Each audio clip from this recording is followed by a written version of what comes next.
Hello and welcome to episode 197 of the Podiatry Business Podcast. Today's podcast is titled Why I Sold My Clinic and What You Can Learn From It. So if you've ever thought one day I'll sell my clinic, but just not yet, then this episode is for you. Because the truth is the best offers will rarely arrive when you're ready, when your calendar is clear, when your team is perfect, when your stress levels are low, and when you have it absolutely perfect for someone else to take over. Recently, I sold a majority share in my clinic, and instead of walking away, what I'm doing is I'm scaling it with others and with new partners. Now I'll get into that in a moment. So who's this podcast for, this episode? This is for clinic owners who want an option to step back from their clinic without their income collapsing. For those who are looking to build something bigger bigger than just having a job with some overheads, and those who are wondering what actually will it take to make my clinic more attractive to investors or partners, or to be able to sell it when I want to sell it, or so on. Okay, so what actually happened to me? So I own a podiatry clinic. It's quite a large clinic. It's about 2,500 square feet. And I also own a marketing agency, and I also do business coaching. You probably know that if you're listening to this podcast. And about 12 months ago, I was approached by investors, and these investors had been involved in buying and scaling dental clinics across the European Union and in the UK. From an initial start point of 6 clinics, they had built up to 400 clinics. And their model was a bit different to what most had done. And they had a discussion with me, and we decided, or they pitched to me the idea that we would do the same thing in podiatry. So we've started a new company, and you can go and look at the website. It's called stridemskpartners.com. And essentially what we're doing is we're going to be buying and scaling podiatry and physio clinics, in many cases merging them, because this will help with retention and recruitment issues when it comes to podiatry. And we're going to be taking a majority share in clinics, or buying people out depending on what they want to do. So ideally what we would do is we'd go in and we're going to buy a majority share of somebody's business. They're going to stay working in the business. They'll still have assets in the business. They'll still have shares in the business. They'll get paid to run the business, and they'll also have dividends that comes from the profits of that business. Then when they're ready to step away completely, retire, whatever it is they want to do, then they are able to then sell their remaining shares back to our company at an agreed multiple, and that multiple will be agreed on the way in, not in the future, so that they have security in knowing that I can sell when I'm ready to sell. And I know what multiple I'm going to get before I even sign on the dotted line. And that's unheard of. So essentially what we're doing is we're helping clinic owners to scale their business, to take some cash off the table right now, to scale their business, and to have to share the load, and then when ready to be able to exit and to get what their business is worth, rather than what's happening in a lot of cases in podiatry, which is that the clinic owner simply has to close the door and can't get anything for it. No, so I have done the same thing. What I have done is, even though I am one of the founders of this new company and I am the co-CEO, I have had to sell my businesses into this. I've taken some cash off the table. I've cleared my mortgage. I have a bit of cash put aside for myself, and then what I'm doing is I'm going to scale my clinic and my business and so on from this. What I did not do is I didn't cash out and disappear. I didn't hand over the keys and just hope for the best, that everything would work out for me in the future. This, for me, was a strategic move to build something more valuable, to build assets that basically made me and my family more stable, more secure, and would provide for me and for my loved ones long into the future. Because what I wanted to do is I wanted to build financial assets that would provide me with an income even though I was ready to not treat patients, to not work at all in time, not now but in time, and that provided for my loved ones. So what I want to do here is I want to talk about the lessons that you can learn from my journey, from journey of some clinic owners who have already joined or are in the process of joining, podiatry clinic owners based in the UK, just like probably you are listening to this. I want you to learn from that. So there's a number of lessons I'm going to talk about. So the first lesson is you want to build a business that someone is going to want to buy. So I'm now in the position, I still run More Practice Profits, I still run my marketing agency, but I'm also now running this new company, and we're going to be going out actively buying podiatry and physio clinics, either 100% if the person wants to step away, or a majority share, and we're going to scale that business with that partner. So you want to build a business that someone's going to want to buy. Now, most clinic owners, what they do is they build a clinic that works as long as they're in the clinic, in the building, right? So if they leave for too long of a period of time, things tend to fall apart, okay? And I have been in that position. Now, what investors typically want to do is, and partners, is they don't want to buy a job. They don't want to buy hard work. I can't come and run all of these clinics. What they want to buy instead is they want to buy systems. They want to buy predictability, and they want to buy an upside. So they want to see that there's a potential in this business, that this business is profitable, that this business can still maintain itself even if the owner gets hit by a bus tomorrow, God forbid. So there's a few things that you need to make your clinic attractive. Ideally, you have a reliable lead flow. What I mean by that is that you have a reliable source of continual new patients, that it's not just a word of mouth and I hope something will come along. Ideally, that you have trackable numbers, that you're able to see your conversion rate, your lifetime value, maybe your rebooking rates, things like that. That you have a team that can run your clinic day to day, that it isn't all just dependent on the owner, because if it's all dependent on the owner, then that owner is a bottleneck and is a concern, because the business essentially is so dependent on that person. If that person disappears, the business isn't worth what it used to be or could be. And ideally that there's some sort of processes documented or some sort of systemization in place. Now, what I do in my in More Practice Profits, our business coaching, is we help clinic owners to put all of this in place. So a simple question you should probably ask yourself is, if I was to disappear for 30 days and not contact the clinic and they couldn't contact me, would it still grow? Would it stay stable? Would everything run okay without me, or would there be problems? That's the first thing. The second lesson, and this was very personal for me, is that the offer won't come at the perfect time. So here's the part that nobody will tell you. The offer will often come when you're quite busy and business is doing well. It can often come when you're tired. It can come when you're in the middle of improving things, or in my case, when things are going great. So I'm 49 at the time of recording this. I'm not ready to retire. I'm not ready to stop.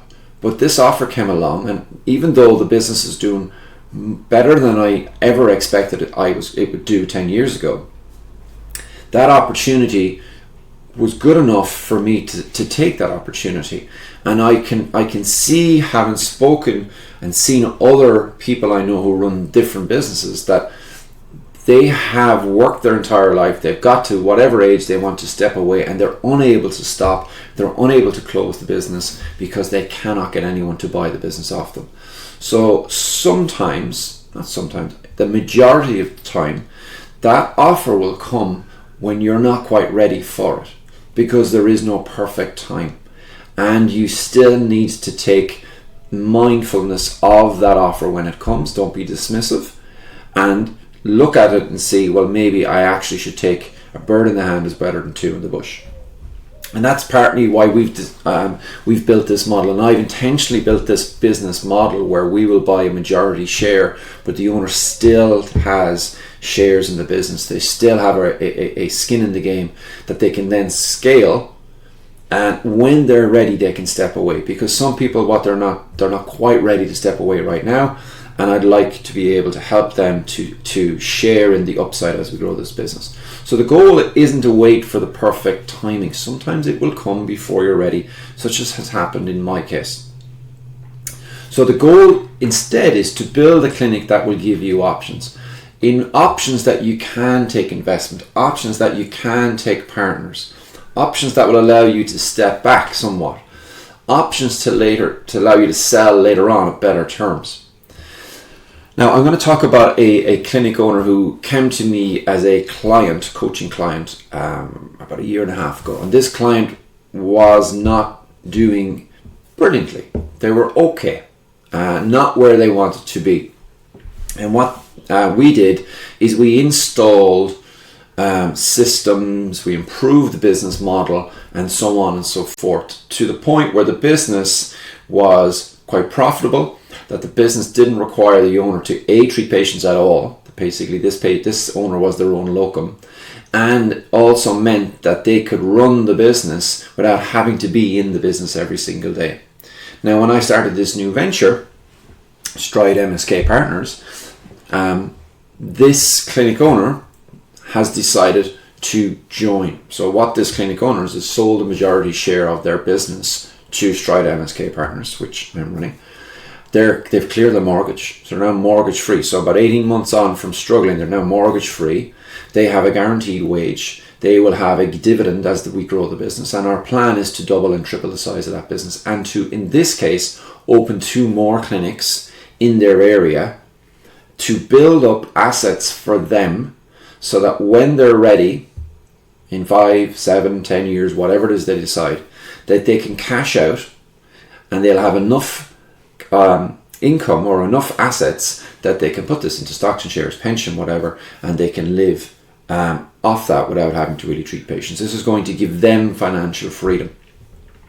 This did not come when they were ready for it. This did not come, we did not expect this to happen when I first started working with this clinic owner, but the opportunity is there, and the opportunity is being taken by this person, and they're going to run with it, and they're going to build a better business and a better life for themselves and their family. So the third lesson I'd like to give you is you should think in terms of outcomes, not in terms of ego. And I had to struggle with this when this first came to me. And all owners do this. And a lot of owners get stuck on, well, I built this myself, this is my baby. Or I don't want to give up control. I don't want anyone else to be in charge or the boss or so on. So this is my first time ever since I was 21 having a job for someone else, because I'm going to be responsible to other people. That's not easy for me to change. Or people will say, nobody will like what I do, or nobody will do it like I do it. The real question you should ask yourself when you're considering selling your business or considering taking on partners or whatever is, do you want to own 100% of something that depends fully on you? Or do you want to own a smaller share of something that you can grow bigger without you having to do everything, without everything being on your shoulders? And for me, that was, yes, I absolutely want to do that. And for the clinic owners that have joined us, yes. So what they're doing is they're sharing the load. Not everything is on their shoulders, and they know that they're going to be able to scale their business as they do so, because you can go further as a team than you can on yourself. So for me, selling a majority share wasn't giving up, it was upgrading the model. And what I'm doing is, instead of playing a finite game, I'm playing the infinite game. So a finite game is basically one where you say, I'll work till I'm 65 and then I'm going to stop. For me, it's I'm going to basically do something that interests me, that gives me and my family the financial assets that we need to live the kind of life we want to live. And we don't have that plush of a life. And I'm going to do that forever, as long as I'm interested in doing it. And it doesn't mean that I have to have 100% control of it. I'm quite happy to share if it means I can take a 2 weeks break and everything is okay, and so on and so forth. Okay, lesson number 4 I would give you, if you're thinking of selling your business now or in the future or part of, is make your clinic legible so someone else can value it. Because I know as a buyer, and I'm in this position right now, we will look at the numbers. A buyer will look at the numbers inside in your business and try to figure out what's going on in your business. And if your business is a mess, if your numbers are all a mess, it's very hard to invest. It's very hard to value that business and tell you this is what it's worth, this is what we think we can do with it. So what does it mean to be legible? It means you need to have pretty clear financials. So you need to have audited accounts, and you should ideally have a P&L, profit and loss. Your accountant will do all this. So I'm recording this in July, and if your accounts run to, say, December, well, then you should probably have management accounts for year to date to show what's happening in your business. You should have kind of fairly clear roles of who does what in your business, and who's responsible for what. You should have consistent reporting, so you should have up-to-date numbers and accounts. So the more you can show that you're in charge of your numbers and you know what's happening in your numbers in your business, the better valuation you can get on your business. And ideally, what you'd want to have is a defined growth plan. So how I'm going to go from here to here. Now, we do this as part of what we do when we take on the clinics. We actually sit down with them and say, look, this is the growth plan we're going to have for you and us, because we're partners, and how we're going to grow your business from here to here. So if you're thinking of selling your business, what you want to be thinking about is, or selling part of your business, is the more you can give clarity and confidence to the investors, the better you'll tend to find a valuation that you can get. Okay, so if I could go back and I could talk to my past self, and in the past I ran a business that depended on me, that I couldn't really take more than a week's holiday at a time because the turnover wasn't going to be there, even though we were busy and I had staff, that I was constantly worried, was I going to have enough money for payroll and so on and so forth. What would I tell myself? I would tell myself, don't wait until you're burned out to start to build the systems, because you want to have a business that's built on systems, not individuals. Track your numbers on a weekly basis, not when you get the time to sit down and do it. So I still do that with my own clinic. I sit down the first thing on a Monday morning, I go in, the first thing I look at is my numbers, my KPIs. Build a team that can deliver the patient experience without you. I have a fantastic team works for me. Now, it's taken me a while to figure out how to do that, but they are fantastic. And the clinic, my patients get a fantastic service that does not require me to go in and treat any patients, unless I decide I want to. Keep your clinic as investable as you can, even if you never plan to sell, or if there's no offer on the horizon, because you don't know when you'll A, need to sell it, or B, an offer will come along that is worth your while looking at. The offer will come before you are ready, but it may not come again. So that's exactly what happened in my clinic. I've built my clinic to one which is financially was providing me more than I ever expected to do, and that we were in a great position. And then suddenly to kind of go, well, actually, you know what, I'll sell the majority of that.